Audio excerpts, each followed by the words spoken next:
সাকিব আল হাসান বাংলাদেশ ক্রিকেটের পোস্টার বয়। মাঠের পারফরম্যান্স দিয়ে বিশ্ব ক্রিকেটে যেমন সমীহ আদায় করেছেন, তেমনি মাঠের বাইরেও একের পর এক জড়িয়েছেন বিতর্কিত কর্মকাণ্ডে। ভক্তদের গায়ে হাত তোলা, ক্যামেরায় অশালীন অঙ্গভঙ্গি কিংবা নিষিদ্ধ বেটিং সাইটের বিজ্ঞাপনে যুক্ত হওয়া, কি নেই তার ঝুলিতে। এক কথায় বিতর্ক আর সাকিব যেন একে অপরের পরিপূরক। ফের নতুন বিতর্কে জড়ালেন এই তারকা ক্রিকেটার। সোমবার ফতুল্লার খান সাহেব ওসমান আলী স্টেডিয়ামে প্রাইম ব্যাংক আর শেখ জামাল ধানমন্ডির মধ্যকার ম্যাচে স্টেডিয়ামের ভেতর ও বাইরে ভক্তদের উপর চড়াও হন সাকিব।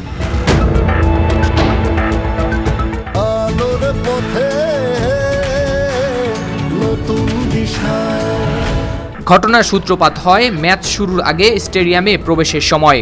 এক ভক্ত সেলফি তোলার জন্য ফোন নিয়ে এগিয়ে আসলে তার মোবাইল ফোন কেড়ে নেন সাকিব।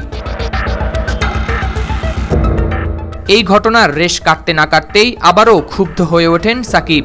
মাঠে প্রবেশের পর দেশসেরা দুই কোচ মোহাম্মদ সালাউদ্দিন ও সোহেল ইসলামের সঙ্গে কথা বলছিলেন সাকিব। সে সময় হুট করেই হাতে ফোন নিয়ে সাকিবের কাছে এগিয়ে যান এই ভক্ত।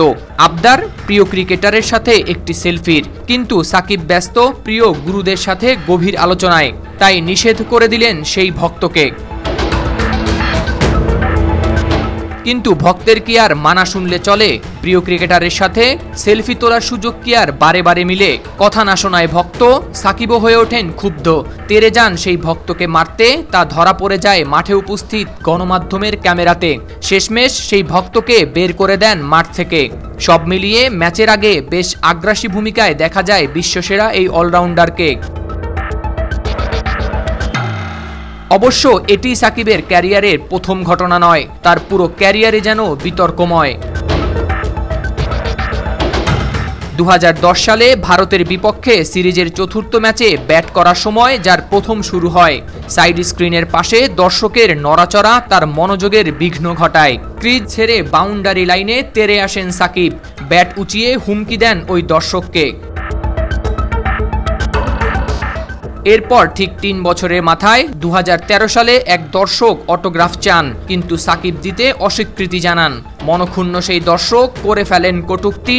গ্যালারিতে গিয়ে ওই দর্শকের কলার চেপে ধরে সাকিবও দেখান তার শক্তি। এখানেই শেষ নয় সাকিবের এই কীর্তি। সাকিবের এই ঘটনার পর দেখা গিয়েছে মিশ্র প্রতিক্রিয়ার। কারো প্রশ্ন মাঠে ক্রিকেটারদের নিরাপত্তার, কারো ভাবনা ওই ভক্তের সময়ের জ্ঞান। কেউ কেউ আবার সাকিবের এমন আগ্রাসী ভূমিকায় নিন্দাও জানায়। ভক্তের সঙ্গে সাকিবের এমন ব্যবহার মোটেই কাম্য নয়। হাওলাদার শামীম, RTV।